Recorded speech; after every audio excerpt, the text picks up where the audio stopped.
13, weaving to keep heat in the tyres, and also looking to catch Benjamin Packer napping. He wants to go when Benjamin Packer least expects it, and he's done that. He's hit the accelerator. Packer has anticipated it reasonably well. The fans leaning over the balconies filming this, and now here we go. Race back under green flag conditions. It's Ariel Levy who will lead the field over the start-finish line into turn 1. Cars cannot overtake until they cross the start-finish line. Flint Schuring on the outside line, and that was Benjamin Packer along with him. The rest of the cars coming through, so Benjamin Packer solid in second, but now Flint Schuring falling backwards. That's Gus Burton coming through as well. Rick Geertz has been noted for a false start. You can see Robert De Haan taking an incredibly high line out in turn 3. He's got a lot of work to do. He will be impatient to get forwards. Ariel Levy though, good solid start ahead of Benjamin Packer, and then Gus Burton up into 3rd place, relegating local driver Flint Schuring. You can see some dirt being picked up. There's a lot of drivers have been off now. Here comes Robert De Haan on Flint Schuring. We're going to find out what this guy can really do, because he has got a mighty task. He goes to the inside of Flint Schuring. Schuring goes to shut the door, decides not to slam it in his face because that would not mean anybody winning. Flint Schuring just holding on to it at the moment. That is a 4th place. Robert De Haan still in the 5th place. He's going to have to pick them up one by one. Paul Meyer behind, just far enough back that it gives Robert De Haan the breathing space to make the attack of Flint Schuring. How close is he? Almost pushing him around the corner. Car 75 noted because the safety car start as Etienne Plurnis. So an issue there with his safety car restart. So the stewards are being very busy.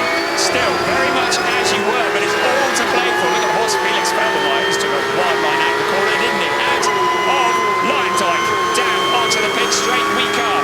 This is first, second, third, fourth, and fifth. Schuring locks it up into turn 1. Exactly what De Haan wanted to do, pressuring him into a mistake. And Flint Schuring, he will be kicking himself in the car, could not get it slowed down.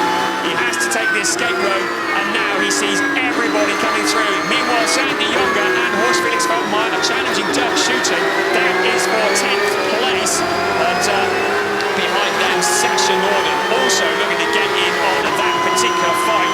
Great stuff here. Doug Schutten has been something of a sensation this year. He has been really rapid, as indeed has Sandy Younger. But Sandy Younger seemed to go very wide in the corner there. I think he held it all together, but under pressure from Horst Felix Felbermeyer, the driver from the Felbermeyer dynasty, his father and his grandfather, legendary GT races. I think his dad was racing in prototypes here this weekend, and the race just prior to this, in fact. But Horst Felix Jr. Felbermeyer is trying to find a route past that car in front. It is Sandy Younger, the red car in front of him. Behind Sasha Norden, well, he doesn't need much of an invitation. If he sees a gap, he's going to be through it like a rat up a drain pipe. Someone else locking up there into the corner. The battles are raging up and down the pack. Lots of racing going on here. Lots of wonderful stuff. Aaron Mason has made a move past Quentin Antonell further back. That is for 19th place. And a lock up there from Sandy Younger once again. It feels a little like the tyres are crying enough even at this early stage. We're still only 1/3 of the way through the race. And Sandy Younger holding on to that 11th place. Dirk Schutten has managed to break clear, but Horst Felix Felbermeyer shadowing him into the corner. De Younger takes a fairly defensive line into turn 1, taking it easy there. Sasha Norden there behind as well. Incident between, that'll be Flint Schuring and car 6 Gus Burton. That's been noted by our stewards, but nothing has been given in the way of a penalty. Now up onto turn 3. So many drivers taking so many different lines up through this corner. You can come into this corner from many different directions and get a different launch out of it, but track limits are always an issue on the exit of that turn. Not attracting the attention of the stewards at the moment.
on his own. Yes, he lost the back end, goes in, debris goes flying, and we were very... Levy doesn't want to get too close to the safety car. He does not want to overtake it, needs to let it get away.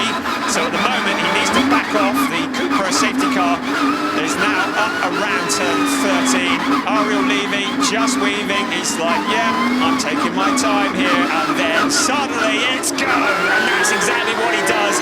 Benjamin Packer tries to anticipate it, but a good start from Ariel Levy. Gus Burton looking under pressure from Robert De Haan. He sees this as his opportunity. Now, along the pit straight, out towards turn 1. Look at the four of them, all slipstreaming in towards turn 1. Almost three abreast. Robert De Haan looking to the inside. Gus Burton tries to block. Robert De Haan using his elbows almost into the pit wall. He gets through. He muscles past and Robert De Haan up into third place. Gus Burton now under pressure from Paul Meyer. Ricard in there as well. And now he spins Paul Meyer backwards into the gravel, and also Lucas van Eindhoven. Two cars spinning. Van Eindhoven's able to get it going, but Paul Meyer in the gravel track. Maybe this is going to bring out another safety car, and if it does, I can see this race finishing under the yellow flag. Look at the fighting up and down the pack. It's Ariel Levy who leads the way from Benjamin Packer. Gus Burton getting mugged at the start by Robert De Haan. We told you he wasn't scared to get his elbows out, didn't we? And that's exactly what he's done. Up into third place. Gus Burton down in fourth. Horst Felix Felbermeyer challenging Sandy Younger. Treble 7. That's for 10th place. Sasha Norton actually has gone past both of them. So Sasha Norton in the front of that queue. Here comes our race leader, Ariel Levy. We have no indication of a safety car yet. Yes, we do. 4.5 minutes remaining. And here it was. Look at the pack. Right. Safety car is in. Ariel Levy with less than 2 minutes plus 1 lap. Now leading the field towards turn 13. He's got to do it all again. He's had lots of dress rehearsals. This is it for real. Now Benjamin Packer has anticipated this better. He's going to have one opportunity to get past into turn 1, but Robert De Haan is already on a mission. Look at De Haan on the outside of line dive. Down the pit straight they come. In towards turn 1. Levy has got the gap that he needed. De Haan looking to the inside. Gus Burton looking to return the compliment from the previous lap. Levy shutting the door into turn 1. Now into turn 2 they come. This snake of cars on their way. Less than 90 seconds plus 1 lap remaining. It's Ariel Levy. There's Sasha Norton to the inside of Rick Kern. The two cars running side by side. And another spin up on turn 3. Gus Burton, Benjamin Packer. Sasha Norton, after all that hard work, into the barrier on turn 3. Utter disaster. Ariel Levy's okay in the lead, but all hell has broken loose behind him. And this is surely going to bring out a yellow flag. They can't leave those cars there even for the 45 seconds that are remaining. In fact, I think we're going red flag. Yes, we are. Red flag. So this is going to be the end of the race. Car 77 has got a drive-through penalty. That's Paul Meyer for causing a collision. Boy, the drama that was unfolding at the top of that corner. So, dramatic end to the race. Race 6. Well, there you go. That is the result that's coming through. It's what's on our timing screen. So will it be taken from the previous lap?